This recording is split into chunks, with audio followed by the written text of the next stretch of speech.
سیدنا عبداللہ ابن عباس نے کہا اگر مجھ سے پوچھتے ہو تو بات یہ ہے کہ پوری کائنات سات پہ گھوم رہی ہے. یہ کون کہہ رہا ہے؟ عبداللہ ابن عباس. کیا کہتے ہیں؟ پوری کائنات سات پر گھوم رہی ہے. کیسے؟ سات آسمان بنائے اللہ نے، سات زمین بنائی، سات دن بنائے. اسی طرح جب شیطان کو کنکریاں ماری جاتی ہیں حج میں تو وہ بھی کتنی ہیں؟ سات ہے. اسی طرح انسان کو جتنے رنگوں سے پیدا کیا گیا اس میں ملاوٹ بھی سات ہے. اسی طریقے سے جن اعضاء پر سجدہ کیا جاتا ہے ان کی تعداد بھی سات ہے. اس طریقے سے سات سات سات سات گنائیں. سمندروں کی تعداد بھی سات ہے. تو فرمایا کہ میرا وجدان یہ کہتا ہے کہ شب قدر بھی ساتویں رات میں. شب قدر ہے کون سی رات؟ 21 ہے، 23 ہے، 25 ہے، 27 ہے، 29 ہے. اتنی آسان ہے شب قدر، اتنی آسان ہے کہ انشاءاللہ اگر آپ توجہ کریں گے تو آپ کو شب قدر کا پتہ مل جائے گا. کسی نے کہا 21 ہوتی ہے، کسی نے کہا 23 ہوتی ہے، کسی نے کہا 25 ہوتی ہے، کسی نے کہا 27 ہوتی ہے، کسی نے کہا 29 ہوتی ہے. اقوال جتنے بڑھتے جاتے ہیں لوگوں کا کنفیوژن اتنا بڑھتا جاتا ہے. لیکن آئیے میرے آقا سرکار غوث الاعظم دستگیر نے جو بتایا شب قدر میں وہ آپ کو بتا دوں.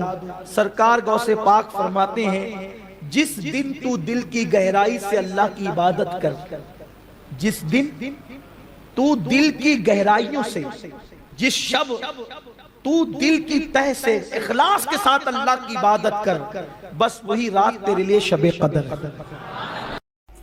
کہ بے شک ہم نے اس کو اتارا لیلہ مبارکہ میں.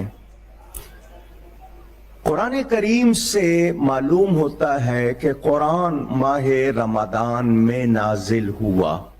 شہر رمضان الذی انزل فیہ القرآن، قرآن کی گواہی موجود ہے. اور پھر سورہ قدر انا انزلناہ فی لیلۃ القدر، بے شک ہم نے اس کو قدر والی رات میں اتارا. تو اس لیلہ مبارکہ میں نزول قرآن کی بات کرنے کا کیا مطلب؟ تو مفسرین نے فرمایا کہ قرآن کا نزول دو طرح ہوا.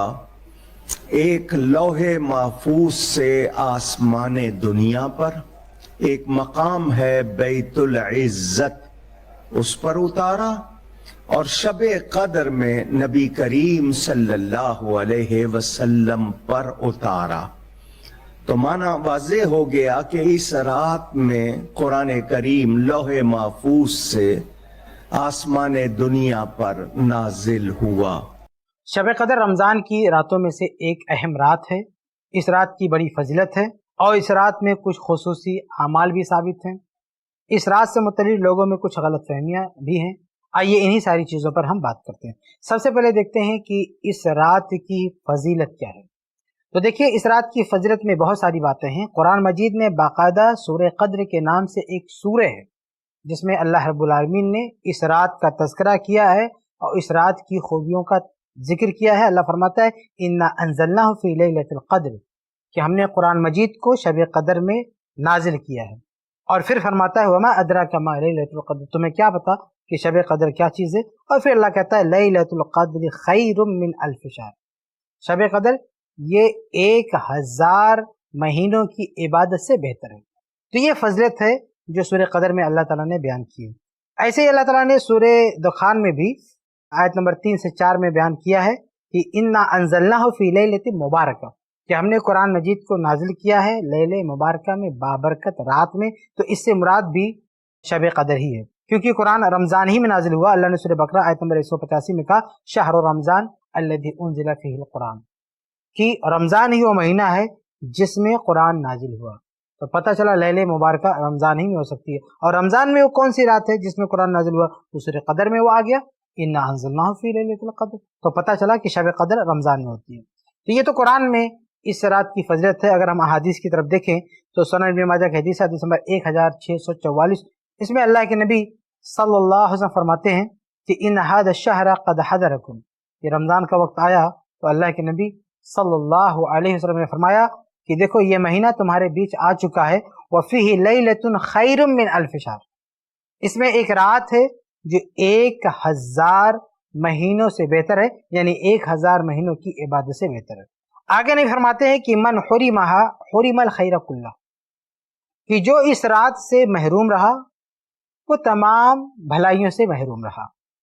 ولا یحرم خیرہ الا محروم، اور اس کے خیر سے وہی شخص محروم ہو سکتا ہے جو حقیقت میں محروم ہو، بڑا بد نصیب ہو، وہی اس کی برکتوں سے، اس کی بھلائیوں سے محروم ہو سکتا ہے۔ تو یہ حدیث میں اس رات کی فضیلت ہے۔ تو قرآن اور احادیث میں اس رات کی بڑی فضیلت آئی ہے، اور اس کا خلاصہ یہ ہے کہ اس رات میں جو عمل کیا جاتا ہے، جو عبادت کی جاتی ہے، اس کا ثواب بڑھ جاتا ہے۔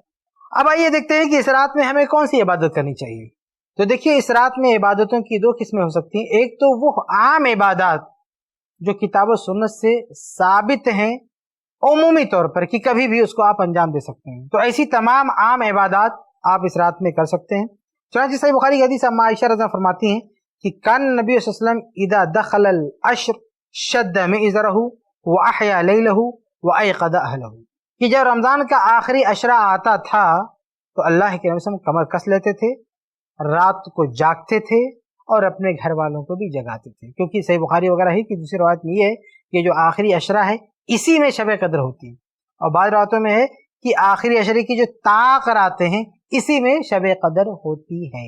تو اس کی تلاش میں اور اس کی مناسبت سے آپ کا عمل کیا ہوتا تھا، رات بھر جاگتے تھے۔ اس حدیث میں ایک عمومی چیز ذکر ہے کہ آپ جاگتے تھے، عبادت کے لیے کمر کس لیتے تھے، لیکن یہ نہیں ہے کہ کیا کرتے تھے۔ تو اس سے پتہ یہ چلتا ہے کہ یہ رات عبادت والی رات ہے، اور ہر وہ کام ہم کر سکتے ہیں جو عام حالات میں عمومی طور پر جائز ہے، جیسے ذکر و اذکار ہے، تسبیح و تحلیل ہے، صدقہ خیرات ہے، قرآن کی تلاوت ہے، وغیرہ وغیرہ۔ البتہ کچھ روایات میں اس رات میں خصوصی عبادت کا ثواب بتایا گیا ہے، جیسے صحیح بخاری کی حدیث ہے، ابو ہریرہ رضی اللہ عنہ حدیث کراوی کہتے ہیں کہ اللہ کے نبی صلی اللہ علیہ وسلم نے فرمایا من قام لیلۃ القدر ایمانا واحتسابا غفر له ما تقدم من ذنبه، جس نے شب قدر میں قیام کیا یعنی تراویح پڑھی ایمان کے ساتھ اجر کی نیت سے، تو اس کے پچھلے گناہ معاف ہو جاتے ہیں۔ تو اس حدیث میں شب قدر کی ایک خاص عبادت کا ذکر، اور وہ ہے تراویح، قیام اللیل۔ ایسے سنن ترمذی کی روایت ہے، حدیث نمبر 3513، اما عائشہ رضی اللہ عنہا فرماتی ہے قلت یا رسول اللہ، میں نے کہا اللہ کے رسول صلی اللہ علیہ وسلم ارأیت ان علمت، کہ اللہ کے نبی اگر مجھے پتا چل جائے کہ شب قدر ایو لیلۃ لیلۃ القدر، کی کون سی رات شب قدر ہے، اگر مجھے پتا چل جائے کہ کون سی رات شب قدر ہے، ما اقول فیہا، میں اس میں کیا کہوں؟ تو اللہ کے نبی صلی اللہ علیہ وسلم فرمایا کہ قل اللہم انک عفو تحب العفو فاعف عنی، کہ تم یہ کہو کہ اللہ تو معاف کرنے والا ہے، معافی کو پسند کرتا ہے، مجھے معاف کر دے۔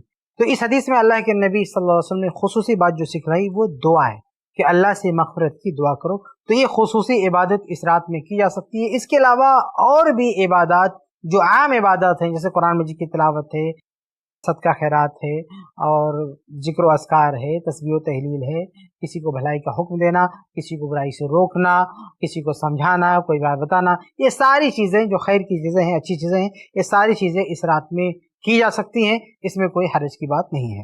آگے بڑھتے ہیں۔ اب آئیے آپ کے سامنے یہ واضح کر دیں کہ یہ شب قدر کون سی رات ہوتی ہے، یعنی یہ ساری عبادتیں کرنی ہے، ان کی یہ فضیلت ہے، تو یہ کون سی رات ہوتی ہے؟ تو دیکھیے اس بارے میں صحیح بات یہ ہے کہ ہم بالتعین کسی بھی رات کو شب قدر نہیں کہہ سکتے، اس لیے رمضان المبارک کے آخری عشرے کی جو طاق راتیں ہیں انہی میں سے کوئی ایک ہے، وہ جو طاق رات ہے اس رات کو ہمیں اس امید کے ساتھ گزارنی چاہیے کہ ہو سکتا ہے یہ شب قدر ہو، تو یہ جو دعائیں ہیں، جو عبادتیں ہیں، وہ اسی رات میں پڑھنی چاہیے۔ ہو سکتا ہے اس امید کے ساتھ کہ ہو سکتا ہے یہ شب قدر ہو، کیونکہ انہی راتوں میں سے کوئی ایک رات شب قدر ہے، یہ طے ہے، یہ متعین ہے، اس میں کوئی شک شبہ نہیں ہے۔ اور بعض لوگوں نے جو یہ مشہور کر کے رکھا ہے کہ جو 27ویں تاریخ ہے وہی شب قدر ہوتی ہے، باقی شب قدر کسی اور تاریخ میں نہیں ہوتی ہے، تو یہ غلط بات ہے، اس کا کوئی ثبوت نہیں ہے۔ کچھ لوگ صحیح مسلم کی ایک روایت پیش کرتے ہیں کہ ابی بن کعب رضی اللہ عنہ نے بیان فرمایا کہ اللہ کے نبی صلی اللہ علیہ وسلم نے جس رات میں قیام کا حکم دیا ہے یہ لیلۃ السبع وعشرین، وہ 27ویں تاریخ ہے۔ تو کہتے ہیں کہ دیکھو صحیح مسلم کی روایت ہے، صحابی نے کہا کہ اللہ کے نبی نے جس رات قیام کا حکم دیا یعنی تراویح کا حکم دیا وہ 27ویں تاریخ ہے۔ تو یاد رہے کہ صحابی رسول نے جو یہ بات کہی ہے وہ اللہ کے نبی صلی اللہ علیہ وسلم کے حوالے سے نہیں کی ہے، انہوں نے صرف یہ کہا کہ اللہ کے نبی صلی اللہ علیہ وسلم نے جس رات قیام کا حکم دیا، بس یہاں تک نبی کا حوالہ ختم ہے. وہ رات کون سی ہے یہ صحابی اپنے اندازے سے کہہ رہے ہیں, یعنی نبی سے نقل نہیں کر رہے ہیں. چنانچہ سنن نبی داؤد کی حدیث نمبر 1378, اس میں کیا کہتے ہیں, اس میں جب انہوں نے کہا کہ یہ 27ویں تاریخ ہے تو ان سے پوچھا گیا کہ آپ کو یہ کیسے پتا چلا, آپ کو اس کا علم کہاں سے آیا کہ 27ویں تاریخ شب قدر ہے؟ تو انہوں نے کیا کہا, قال بالآیت التي اخبرنا رسول اللہ صلی اللہ علیہ وسلم, کا اس نشانی کے ذریعے جو اللہ کے نبی صلی اللہ علیہ وسلم نے ہم کو بتلائی تھی, اور نشانی یہ ہے کہ صبح کا سورج صاف ہو وغیرہ وغیرہ. تو ابی بن کعب رضی اللہ عنہ نے جو 27 تاریخ کہا ہے وہ اس لیے نہیں کہ نبی نے ان کو کہا تھا کہ 27 تاریخ ہے, بلکہ وہ تو کہہ رہے ہیں کہ جو نبی نے نشانی بتائی تھی وہ نشانی ہم نے 27 کی رات میں دیکھی ہے, اس لیے ہم کہہ رہے ہیں. تو یہ ایک اندازہ ہے, ایک تخمینہ ہے, اس کی بنیاد پر ہم اور آپ یہ نہیں کہہ سکتے ہیں کہ یہی جو ہے شب قدر ہے, اس کے علاوہ شب قدر کسی اور رات میں نہیں ہو سکتی ہے. تو یہ غلط فہمی دور ہو جانی چاہیے کہ شب قدر صرف 27ویں رات کو ہوتی ہے, بلکہ شب قدر رمضان کے آخری عشرے کی طاق راتوں میں کوئی بھی رات ہو سکتی ہے. تو یہ چند باتیں تھی شب قدر کے تعلق سے کہ شب قدر کی فضیلت کیا ہے اور شب قدر میں ہمیں کون سے اعمال کرنے چاہیے. اور آخر میں نے آپ کو یہ بھی بتایا کہ شب قدر کی رات متعین نہیں ہے, اس لیے رمضان کے آخری عشرے کی طاق راتوں کو مکمل ہمیں عبادت میں گزارنا چاہیے, اس امید کے ساتھ کہ اس میں کوئی بھی رات شب قدر ہو سکتی ہے. اللہ تعالی ہم سب کو اس کی توفیق دے.